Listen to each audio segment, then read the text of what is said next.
Crypto நாணய முதலீட்டு மோசடியில் ஆக கடைசியாக ஜோஹரைச் சேர்ந்த ஓய்வு பெற்ற பொறியியலாளர் ஒருவர் பெரும் பணத்தை இழந்துள்ளார்.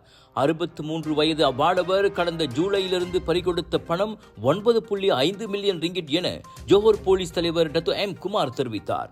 பிட்காயின் முதலீட்டில் கணிசமான லாபம் பார்க்கலாம் என்ற Facebook விளம்பரத்தால் கவரப்பட்டவர் ஒரு லிங்க் இணைப்பை தட்டி வாட்ஸ்அப் குழுவில் சேர்ந்தார். அதன் மூலம் அறிமுகமான இருவர் 50 விழுக்காடு வரை லாபம் கொட்டும் என அவருக்கு ஆசை காட்டியுள்ளனர்.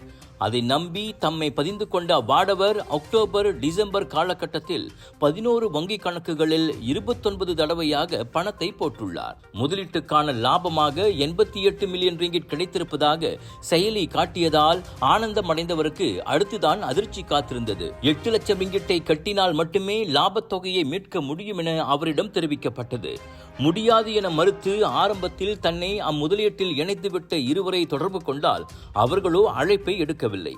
தொடர்பில் வராமல் இருவரும் காணாமல் போனதால் தாம் ஏமாற்றப்பட்டிருப்பதை உணர்ந்து அவர் போலீசில் புகார் செய்துள்ளார். சமூக ஊடகங்களில் வரும் முதலீட்டு விளம்பரங்களை கண்மூடித்தனமாக நம்பாமல் எதையும் ஒரு தடவைக்கு பல தடவை நன்கு யோசித்து முடிவெடுக்குமாறு டத்து குமார் பொதுமக்களை மீண்டும் அறிவுறுத்தினார். முதலீட்டு நிறுவனங்கள் என கூறிக்கொள்ளும் 3ஆம் தரப்புக்கு பண பரிமாற்றம் செய்யும் முன் அவற்றின் கைபேசி எண்கள், வங்கிக் கணக்கு உண்மையானவையா என்பதை சேமாக் மியூல் இணையதளத்தில் பரிசோதித்துக் கொள்ளலாம் என்றார் அவர்.